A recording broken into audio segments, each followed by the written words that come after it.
like after Yale events. We have 3 scheduled this year. They're always very informative. I know the students like them, and I know the alumni like them most. So I just want to thank you on behalf of the AYA for coming back, and I'll hand it back over. Okay, so tonight we're going to go around and have each of the alums give a brief introduction about themselves, share with us a defining moment while they were at Yale, and then speak a little bit about their career trajectory till today.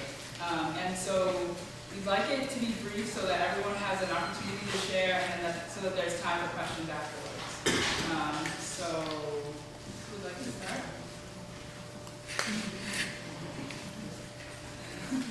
Myself, my defining moment, I've had so many defining moments at Yale, and so I really can't choose just one. The one that I've said before, I'm an entertainment attorney, and I started on my career path because of my relationship with Eric Eternity, one of my classmates from undergrad. I met him the very first day of college, became friends.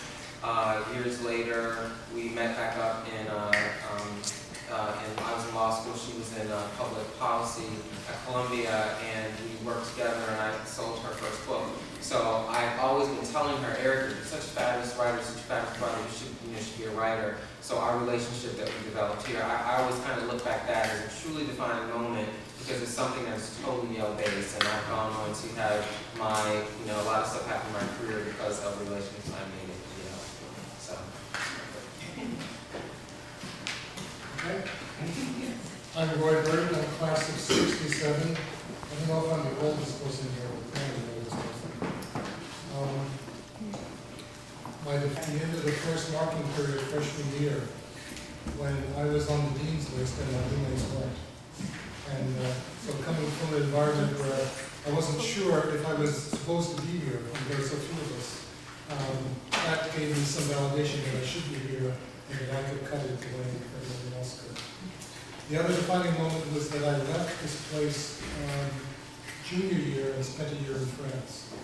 And that probably more than anything else has shaped a lot of things that I've done since then. So what I did since then is, after college, I was a music major, theory and composition. I taught music in the Middle East for a year, and then I studied linguistics in graduate school at NYU, and I got a job at IBM as a programmer. And after graduate school and after some time as just doing programming, I got to IBM Research, where for about 30 years I did research in computational linguistics. So if you only use Google, or if you use systems that, like Microsoft Word that corrects your spelling and grammar errors, those are the kinds of systems we built at IBM Research. So, take it on. I'm going to come back this way. I'm Janine Scott. I was a grad student here at Yale. I was in international relations in 1985. I think one of the defining moments that I remember was, I think it was kind of when it was time to do registration, and I really realized that I had so much freedom of choice, and that I had so many opportunities here in front of me in terms of the different types of programs that I could tap into for the program that I had come here to do. Unlike many of the other programs with international relations that were very restricted in terms of how they oriented you. And so for me, I was just kind of happy and skippy, because I was like, oh wow, I think I've really hit it, and I'm going to be able to take this and do something really, really wonderful with it.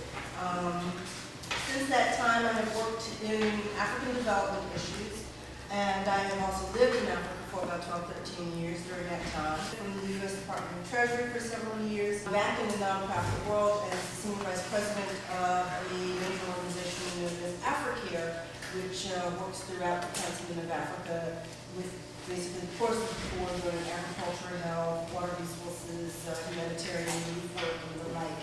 I think, yeah, I'll stop there.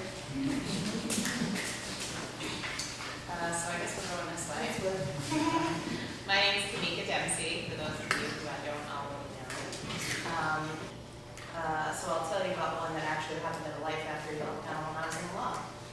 So I was sitting on this panel probably now 6 years writing music, and no, it was more than 6 years ago. But anyway, it was some number of years ago when I was soon after Yale, and I was writing music, and I had been ghostwriting music, and Greg Thompson was a fellow panelist, and he and I had a chat afterward because he was an entertainment attorney, and I was basically ghostwriting because that was the way that I was supposed to kind of get this lump sum of money that I, as a bright and shiny college grad, was thinking, hey, that's great, but I didn't realize that I was like signing away sort of the rights that I had to any song that I had written. So the money looked great up front, but in the long run, in terms of establishing myself in the music industry, it wasn't that great. And so meeting Greg on the panel and kind of talking about where I was going and what I was doing really was helpful. So Yale's not only helpful as your student, it can be truly helpful when you're an alum.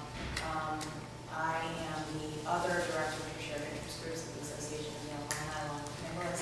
I also have a second job at Yale. I'm the assistant secretary of the university, responsible for the office of international affairs, relations with respect to Europe. And I teach, I'm on the teaching staff of a course at SLM called Interpersonal Dynamics. I was a theater studies major at Yale, so just kind of to show you have a liberal arts education, you can do most anything.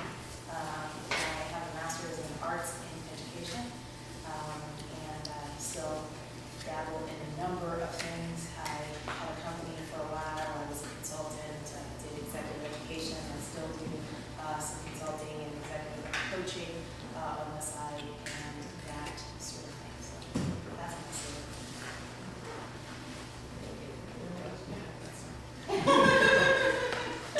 Hi, my name is Sherry Butterfield. I am a class of 94. Random facts, my brother went to high school with me, and what is known because of really random connections. I was in Timothy Dwight. I was a sociology and African American studies major, double major.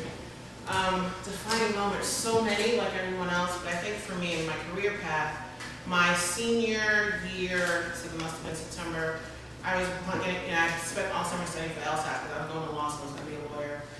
And one of my professors said to me, well, you're applying to graduate school. And I said, well, why would I do that?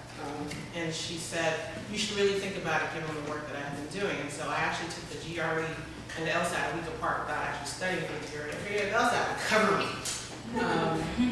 And so that actually became a defining moment because I ended up sticking with the PhD part and actually becoming a professor of sociology. And so I went to graduate school at the University of Michigan, which we can talk about later in terms of building communities of intellectual development. I'm sure that you're doing at Yale, but also after Yale about thinking about building communities for yourself. And it's been really good. I'm actually a professor at Rutgers right now. I've been there 8 years, tenured. And we can talk about some of the challenges that comes because there's not enough people of color in academia, period. And so one of my jobs, as I say, is to help recruit. And the numbers are actually growing, and that work is paid quite a bit.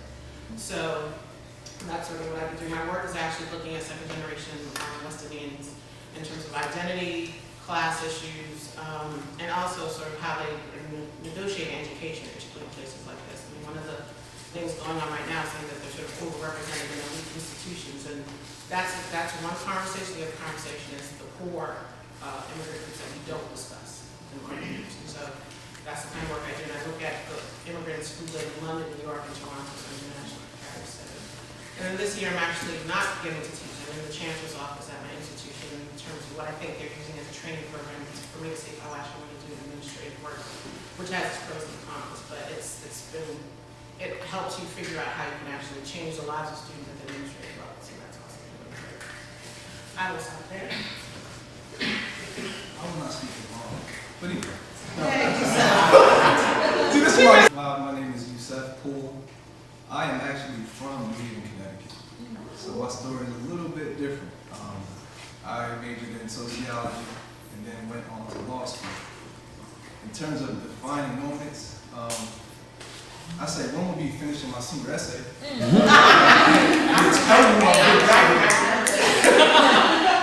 Finishing my senior essay with Here's an acronym. and Secondly, I would say spirituality is a big part of my life, and one of the big things that got me through Yale. I attended public schooling throughout my years of school up until attending Yale. So when I got here, your boy was struggling. So at the time, there was, of all things, a men's a cappella singing group. And I'll tell you straight up, your boy can't sing. No, your boy can't sing. I can blend my voice with other people standing next to me, but I cannot sing. So the men's a cappella group was really a Christian group, a spiritual group. It was called In the Eyes of God. Two of my fellow classmates were members of the group. And, I just asked them a couple questions about it. But I grew up Christian, but really didn't understand what that meant. But through that group, just learning through the experiences and the conversations about my group's spiritual walks, my group's members' spiritual walks, it just helped me tremendously in terms of my developing my own and furthering my faith. So just joining that group was very significant during my time here. Law school, I'm really not going to bore you unless people ask me questions about it. But basically, are people familiar with LEAP, Leadership, Education, Athletics, and Partnership? I did LEAP. I was with LEAP from its inception until 1996. So I worked for LEAP for a year as a site coordinator before going to law school. Went to law school, did the big firm thing for 3 years, and then I actually came back to Haven and worked in the city attorney's office for about 2 years doing real estate work. And I found out that, I kind of like this real estate thing, so I ended up opening up my own company, partially because I wasn't making enough money working for the city. So I did that on the side, and I just saw that I was enjoying that type of work a whole lot more than I was my city job. Lo and behold, one of my brother's friends was doing the same type of work. I'm sure you've seen cable shows, flipping houses, etc. That's basically what we did. We purchased distressed properties, rehabilitated them, and then resold them. I tried to do that on the side while I was working full time. Really couldn't get it the way I wanted to get it. So I ended up collaborating with a friend of mine who was in Atlanta, Georgia at the time. I made a decision after going to visit him and seeing the way that his business was working. I decided to move down to Atlanta and do the real estate thing with him. Ended up staying down there, and after the real estate bubble burst, I had to go back and get a real job. So now I'm working in county government in the Atlanta metro area. My bad.